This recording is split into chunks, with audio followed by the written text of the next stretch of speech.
Welcome to Real Flix Reviews, like a book club for people who hate reading. This week, Ryan picked the movie Empire Records, along with One Punch Kind of. Man Season 1, Episode 1.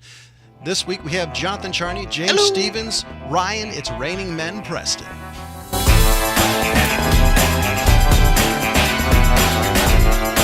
And here's the description of Empire Records. The employees of an independent music store learn about each other as they try anything to stop the store from being absorbed by a large chain. I love this movie, like probably more than I honestly should. For me, it's a strong 5 out of 5 because it's Wow. the weirdest thing is it's such a point in my life. It's like reliving my childhood to a certain speaks degree. to him. It does. Don't let the man get Yeah, you the, down. the only way you could possibly give this movie that kind of a rating is if you identified with it, like The as the nostalgia. target audience. Oh, yeah. I mean, definitely nostalgia, but this, to a certain age group, this movie definitely speaks to a very personal point. You know, that we all sort of saw these mom and pop places go down over a period of time, or get absorbed by the giant conglomerates, the Tower Records of the world. This The blockbusters this that got movie shut could- down by Netflix and Redbox. this movie couldn't get any more 90s if it tried. No, Yeah. hell no. But it had a good sensibility, like to it, so much in the same way that High Fidelity did, Oh where yeah. it had such a unique voice to it that despite the sort of nonsense of the movie, it was greater than the sum of its parts. You know, this one was more of a parody because you had like the Rex Manning characters and the quintessential depressed artist and things like that. But a pretty bitchin' cast for the 90s though. Yeah, I mean, you had the classic speed freak. You had the woman at Ill Repute. Renee Zellweger, Yeah, which she she's- was hot at this time.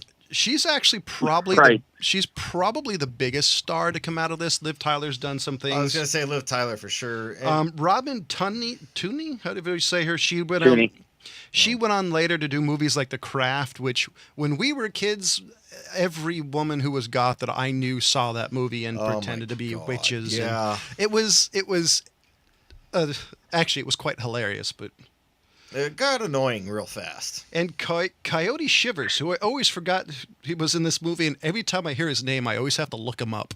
He goes, So, we haven't had Yeah, well, Ryan. he was sort of more of the musician than the actor. I think he did a couple of things acting, but more or less like the LA punk scene. yeah. Yeah. I'm going to let Ryan go next. What do you give it? You know what? I was kind of going back and forth. It's a 3. It's a solid 3. It's got its faults for sure. Just clunky storytelling wise, but for nostalgia purposes alone, gets so much. And like I said, the unique voice is so much to do with it. You know, it's Yeah. the singer, not the song. You know, for a lot of this movie. This movie is one of those rare movies to me that is an amazing product of its time. It's one of those movies that you could never reproduce and get the same feeling. So I'm gonna go with a. I don't know. I mean, my only downside of this one is, I mean, we had Clerks and Airheads come out the year before, and so this one just kind of fell in with those guys instead of more like a standalone or Clerks, which hadn't been done like that before, and spoke to a Yeah, lot of the no people that were doubt. hanging out in front of the mom and pop shops and things like that. And then you had Airheads, which was the nostalgia, the rocking, the See, rock this- and roll type of era. See, this is going to sound kind of strange. I think Clerk and Airheads, you could, in the same vein, they're the same comedy-wise to me. I think this one's different because I think it has a completely different flavor to it than It's got than the its other own two. for sure. I'm not saying that that it just. I'm just saying it kind of got lost in the mix of these movies coming Yeah, out. no, you're you're totally absolutely right. That's a hell of a good point. I mean, the time that it came out, probably the reason it didn't do that great was it had all these other sort of unique movies. Everyone kind of coming off the heels of like the Breakfast Club and the Yeah. John Hughes movies, which I'm sure most of those were very heavily influenced. I know Clerks was. Yeah. In all honesty, a lot to do with teenage angst and shit. Yeah. In all honesty, I don't think this movie, giving it some thought, I don't think it would have done. I think it does better today than it did back then. Because one, you got the nostalgia factor of going to your mom and pop record store. You've got the different varying degrees of people who you were friends with who kind of fit each category. From Guar to this, so I don't think I think this it would only do well with people our age. Our age. No, I actually not like 25 and below. I think it would a little bit, because it would be like, oh, this is what it was like to actually go to a record store. Because I know, because the records coming back, that the newer generation is starting to kind of want that experience that we grew up with. I mean, they're kind of wanting the Amazon.com version of that experience. I mean, back in the day, along with video stores, people used to hang out at record stores and argue music like all day long. I mean, again, to bring up High Fidelity, it was sort of a better movie. Yeah. But this one went into more of like the type of people who work at a record store versus like the customers and the one guy's experience. Yeah. So where I was going, I haven't even given my rating yet. Okay, that's just trying to get back to hurry up. With all these reasons. James, come on. I mean, I want to give it a 4, but I think it's got to be at a 3.5 right now, and maybe I'll switch it at the end of this. But it's kind of on the verge of a 4 for me. But I mean, like we've said, it's definitely an era movie, and the reason why we say that is because, as Ryan just said, I mean, most of these purchases are done on Amazon, Fleabay, Overstock, bullshit like that. But I mean, I still got to think that Dimple Records up here still does a pretty good job with what they got. I don't know, Ryan, what is your kind of record, music, movie, bookstore type of thing? Like, what do you guys have down there? Is it still? God, I can't think of the name of it. I'm gonna break your heart because they closed down Amoeba. Oh, okay. Damn. Yeah, and it was the iconic record store. It was still privately owned right up until the end. It never went corporate. Damn. And it was always that place to go in and, like I said, sort of argue about music. Yeah. We had a record store down here that's still kind of going, a little mom and pop place called Poobah's. They mostly deal in vinyl these days, which is actually cool. It's making a comeback. Yeah. But not a lot of places down here. Amoeba was like the place that they're probably sort of parodying a little bit. That type of place it's so easy to go corporate. So Amoeba was kind of like the last holdout type of thing. Because up here, Dimple is still pretty big. It had a vibe to it. Dimple's pretty big around here, like Berkeley, the Bay Area. You've got Rasputin Records off of Telegraph Avenue, which is a fun place to go to. That sucks. I would say that I like High Fidelity. I think the difference between this movie and High Fidelity, I think this movie's more fun in a lot of ways, because it's just, this movie doesn't take itself seriously. I think High Fidelity takes itself seriously in a good way. Yeah. Well, Plus and it takes itself very, very smartly, and this movie takes itself very, very stupidly, if that makes any sense. But it does it because the characters sort of demand it. It's that young, like I said, teenage angst. But it wasn't trying to be smart like the 30-year-old guy who still works at a record store. It was the kids who music means everything in the world to them. Yeah. And they wanted to sort of share it in their own sort of unique way. So it's a slice of life, with these particular characters. Which is hilarious because they never really talk about music in this entire movie. There's bits and pieces they do. They did a little bit here and there, but not. My favorite scene, even my favorite scene as a kid, is I've always been big into death metal, and there's that scene where Mark put metal on, and that one guy went up and used the lighter to destroy the disc. Yeah. It's like that's hilarious. There's bits and pieces in this movie that are just like wow to me. And moments like that are just great, And I'm so old that it's like I can picture who that was. It's like right. I'm one step away I totally from... knew the guy gluing quarters to the ground. Yep. That was hilarious. And I swear that's where Steve Jobs got the idea for the iPhone 7, 6. Why? The one that he glued to the street in Amsterdam. Oh, did he do that? Yeah, he took. I was like either iPhone 6 or the 6S or whatever. It Brand new right when it came out, and then he glued the bottom with like Gorilla Glue or something, and stuck it on the street. And then there's like multiple videotapes and pictures of people trying to pull it up off the ground. I'm thinking it would have to be before the 6 because I don't know if he was alive. I can't remember. I don't know when he died, but yeah, it was the big release before that. I will say one of the reasons I love this movie is the nostalgia factor for me in movies is really big. If you've been watching the show at all, you'll know that. For me, it's big because I grew up watching this a lot with HBO or TNT, one of those. It was always on. It was pretty much this and Shawshank Redemption.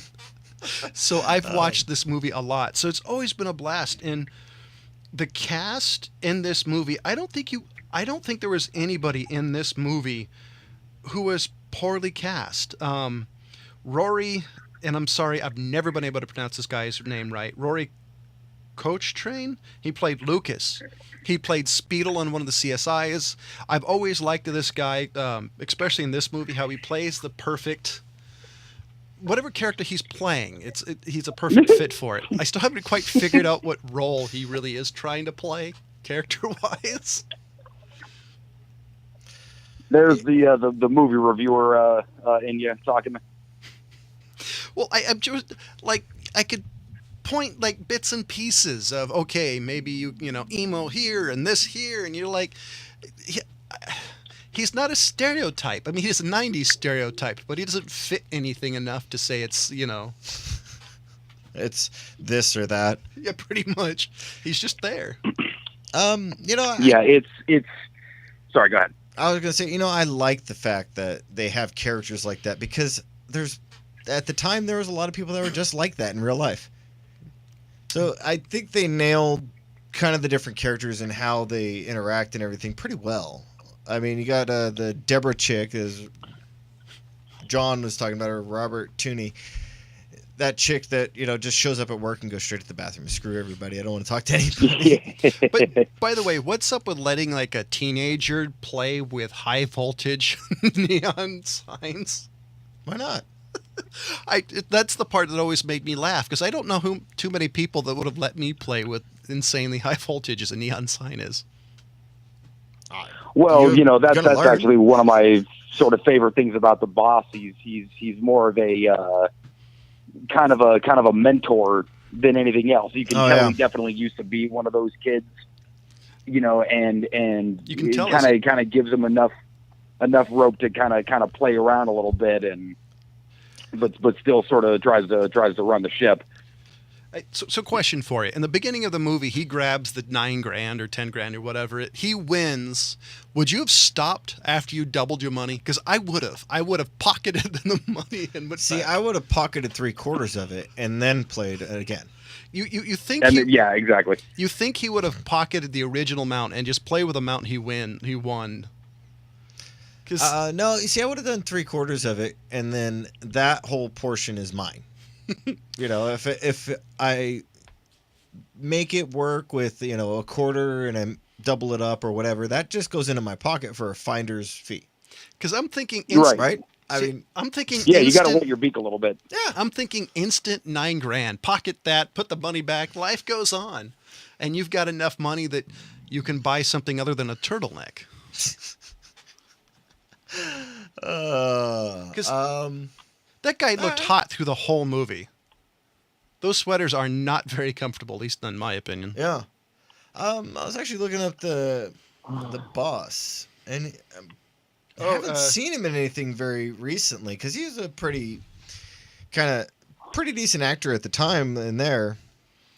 I guess he's in the new Annabelle. I definitely remember seeing him in a few things. I went through his IMDb. I didn't really recognize anything that stood out like, oh, that guy. So, I'm sorry. Now I know why he looks so familiar over the years.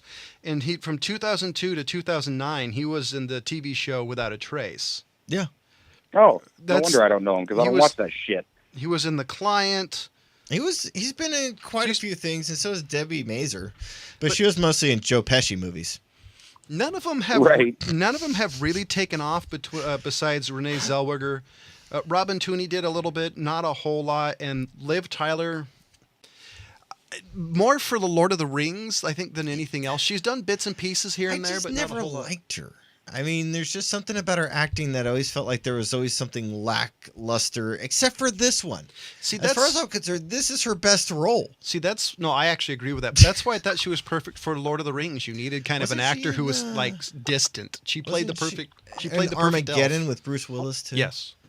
Yeah, and one of Ryan's boyfriends. Yeah. But no, this is why I thought she was perfect in Lord of the Rings. You need somebody who's like an actor who's not really there. She's acting. All right. I think it could have just been all the drugs that her dad was on when he stuck her in her mom. So classy. So after contact eye, right? After this show, James is going to have to get an anatomy lesson. We'll have to tell his mom. I still give this movie I still give it a 5 out of 5. It's a fun movie. I actually own a copy of it.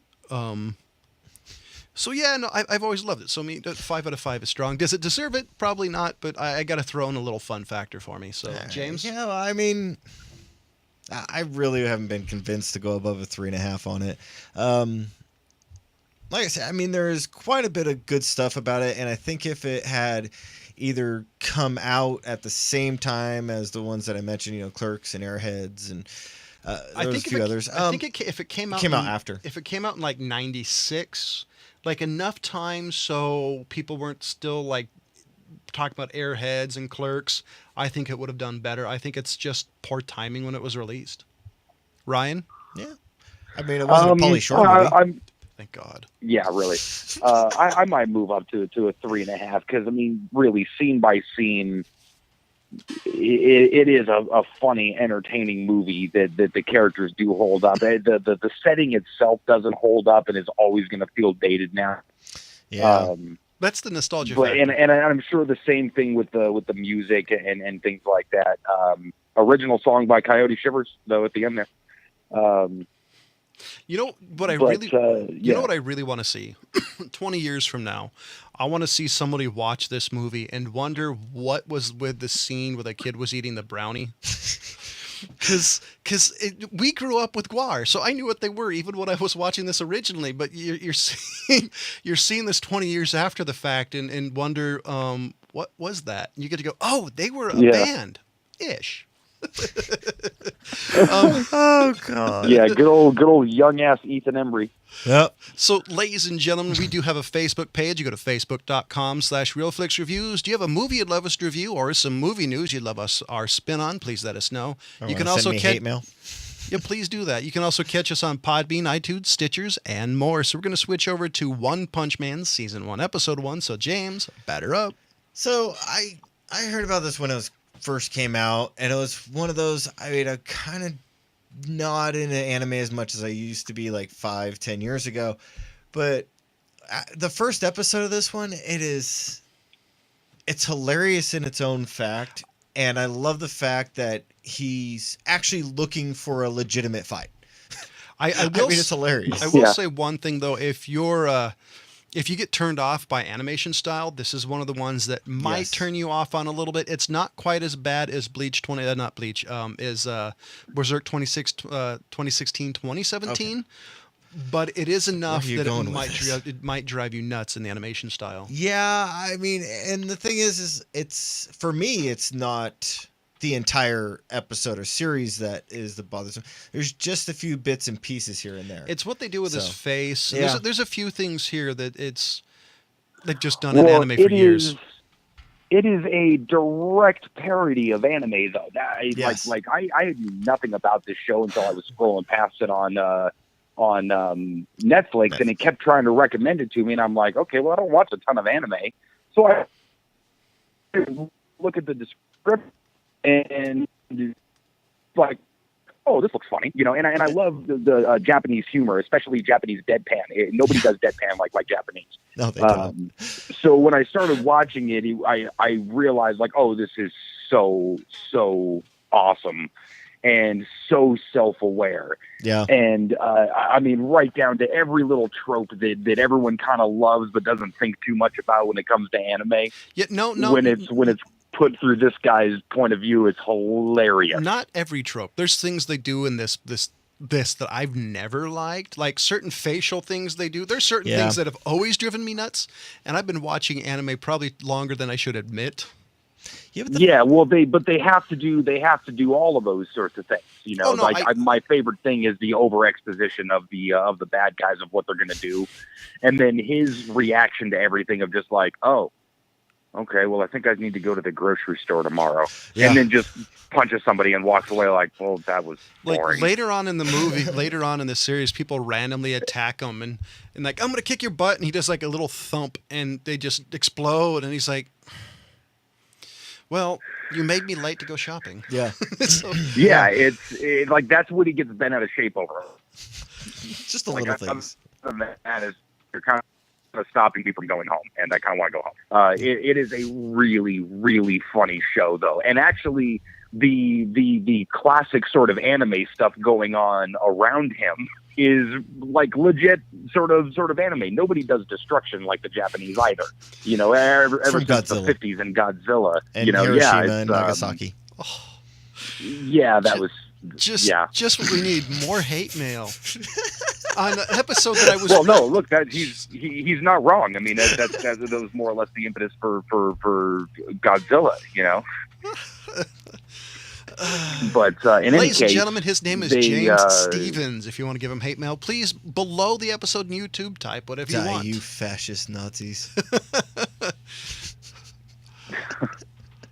Wait, you called him communists earlier. Make up your mind. Yeah, same thing. But yeah, anyway, I really like this show a lot. I like this show. I love it for the mindless destruction. There's part of the story in this television show I literally don't care about. I usually dig anime for the story. You can take it or leave it. The fighting scenes in there are the best part. I will add a caveat to that. The stories they tell in the midst of the fighting is hilarious because it's like shopping or this or that. So that part's hilarious. You can take the rest of it. Well, and everyone else around him is so serious, and they're all playing the usual sort of anime kind of thing, and the setting they put it in this sort of like nondescript sort of future world metropolis kind of thing. Where heroes and monsters and all the stuff, and he's just kind of like wandering through, like look, I just kind of do this for shits and gigs, you know. His sidekick is hilarious too, by the way. Yeah, you get to know the sidekick in episode 2. So, and he is hilarious. So, ladies and gentlemen, next week is for Theater Pick, and we decided to do something we've been talking crap about for the last 6 months. We're going to pick the Tom Cruise Mummy movie, and so expect lots of talking crap about the little one. Do we have a TV show? Yes, we do. We have Midnight Texas pilot episode. God, that sounds like a porn. Like Dame Chocolate. What's that? Do you really want to know? Go look it up on Urban Dictionary. No, not that. Not really.